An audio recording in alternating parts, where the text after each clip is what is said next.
nice to hear that my name is associated with being defending champion, because I've never had that in my entire career. So yeah, that definitely that's a feel-good moment, but I know that there's a lot of work to come back, and I had to ask myself if I was really willing to do the work and what it takes to be competing at the highest level. And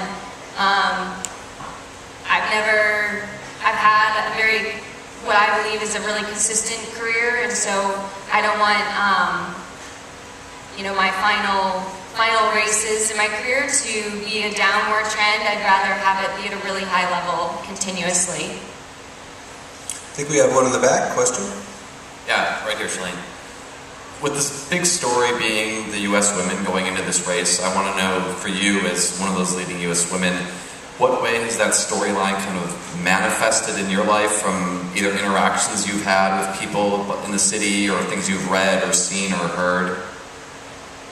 Sorry, so you're asking about my win and the American women and how it's impacted the general public? Or? Sorry. How it's come across to you leading up to this race? Is there a particular interaction or something you've read or heard where it's really kind of hit you that this race is really most of all about how great the U.S. women are going into it?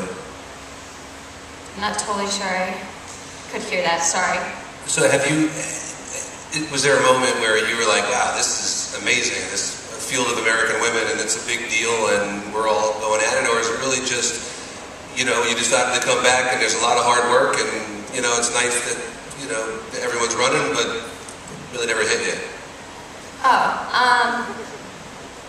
Yeah, what made me want to come back is having seen what the field and the American women that were lining up to be a part of this race. So that enthusiasm by the other American women, I think they're dreaming like, well, maybe it's my turn, maybe it's my chance. And so that enthusiasm by them excites me and makes me want to be a part of the race even more when I see that other people and other athletes are excited.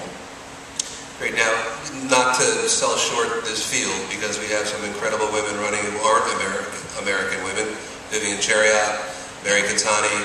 Talk about the field as a whole, and I know who is running mattered to you, and you know, explain why it matters to you to run against the best, to bring out your best. Yeah, I get excited by seeing exceptionally challenging fields. It does something to me that makes me excited to go do the training, because it is hard. And so thinking of the possibility of beating Vivian, Vivian is maybe one of the most talented athletes I've ever witnessed, and hardworking athletes. She's just an exceptional woman, and I've never beaten Vivian. So that excites me, the possibility of racing Vivian over the marathon. I've run against her on the track countless times in world cross country. When I won a bronze, she won the gold. She's just an incredible athlete. And then obviously Mary Katani knows the streets of New York very well and is going to go down as one of the most decorated marathoners of all time. So having the women of that caliber and of that talent and hard work, I want to see where I stack against them, and it makes me a better athlete by running against them. Do you take pride in the fact that maybe the women's field here this year is being talked about more than the men's field? It's almost the marquee matchup. Does that mean something to you, or is it you're not thinking about that, the totality of it? No. Any chance that we get to be in the spotlight, the American women and the women's field, that's something to be relished. I don't know that I've always been a part of races where it is like that. So to have people excited about the prospects of this field and that they're going to tune in to look to see how the American women are faring up against the rest of the world, I think that's the kind of pivotal moment where you have little girls who are sitting in front of their TVs at home and they can pick out 5 different 6, 7 different American women going up against this international field, and they may resonate with Molly Huddle and say, like, I want to be the next Molly Huddle. And that's the kind of pivotal moment and change in our sport that I think it takes. Yeah, we have a question in the back, but I want to just follow up real quickly. You talked about young girls at home watching this. I think all of us who follow saw a great series of photos on Twitter, Instagram, of some young girls who used this photo to create their Halloween costumes and dressed up as Shalane Flanagan. Did you see that? And what did you think about that? Is that the first time anyone ever dressed up like you for Halloween? I think it's happened in the past, but for some reason this has become an iconic photo, and somehow it must resonate with people. I'm shocked at the ages of women that were dressing up as me, and from little toddlers to grown women. But it's extreme form of flattering. My parents would tell me that when my sister wanted to dress like me, or do anything like me, and I'd get annoyed. But when people want to be like you, that's the biggest compliment.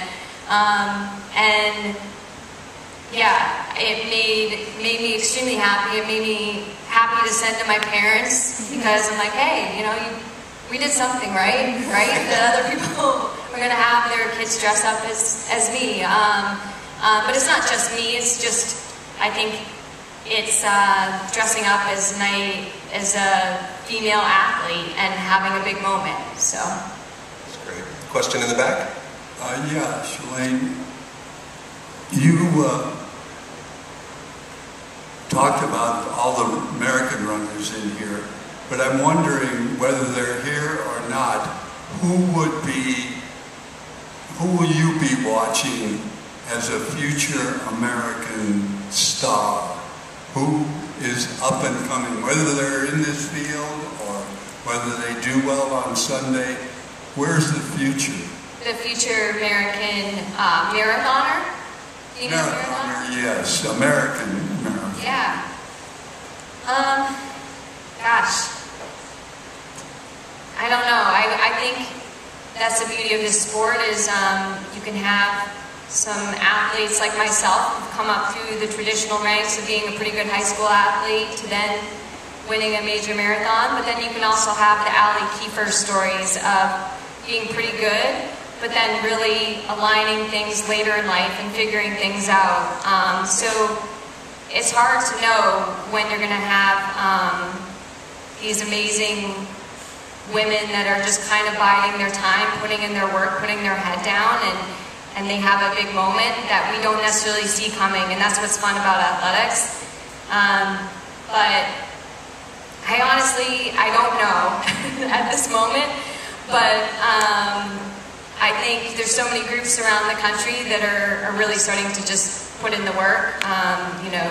The NAZ team in Arizona is really working hard to put their stamp on American distance running. We have folks in Boulder, Colorado, who are also doing work. I mean, it's all over the country, but I don't know that I can pinpoint one particular person. I just think there's so many great groups of training now, and I'm part of one, and who knows, maybe the next one will be from my Bowerman Track Club. I don't know yet. How important is that relationship that you have with your teammates at Bowerman, and where's that going to go for you in the future? I think the Bowerman Track Club and the women that I get to work with have totally extended my career. I think I really enjoy running with people. I mean, it's a lot easier to go run a 20-miler when you have a best friend and you get to talk to. And so that's really extended my career, and I've really enjoyed that friendship and that companionship. And I think I've been afraid to retire because I'm going to miss that. You hear a lot of other sports, a lot of men talk about the locker room. Well, I'm going to miss my locker room for sure when I step away from being an athlete. But the beauty of that is that I've worked hard at trying to put myself in a position to create a mentorship role and a future coaching role. And so as soon as I do retire from my own career, I will be helping out the Bowerman women in a different capacity as a mentor and a coaching role, so I'll still be a part of that locker room atmosphere. We have a question up front. I'll try to sneak in too, but how would you compare your fitness to last year, and how did winning change your life? Fitness is a little bit hard to assess because last year I went and did a block at Mammoth at altitude, and then I came home last month and did key workouts at home at sea level, which told me a lot of hardcore, black and white feedback. I stayed up at altitude this entire time and did hard workouts at altitude, so I don't really have this parameter to compare because when you're at 5,000, 6,000 feet doing workouts, your times are inevitably going to be slower. But I did do 2 key long runs that I think are indicative if we were to convert a little bit. They were really good and I'm really proud of. I did those in Provo, which is like 4,800 feet, dropping down from Park City, which is like 8,000 feet. So yeah, I think I worked hard, and we'll see. That's the unknown variable. I don't have the same comparables, and a lot of athletes like to be like, well, I was this, last year, and I was this year. But sometimes I think it's good to not always be comparing yourself so much, because then kind of think you'll read too much into the fitness. So I feel fit. The workouts are good. Jerry was happy. Jerry's super happy. If Jerry's happy, I think that's a good thing. I think your second question was, how did it change my life?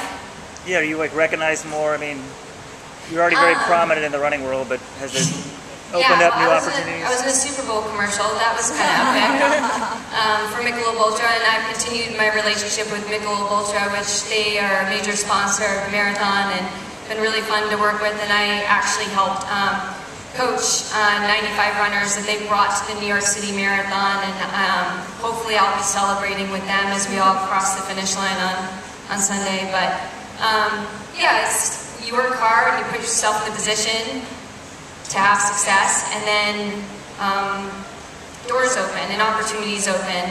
And I've been very careful about what I say yes to because time is everything. But I've had some really cool opportunities because of winning the New York City Marathon that I'm very grateful for. And if anything, it's given me a platform to serve others in the future. So once again, if there's any questions, raise your hand. There you go.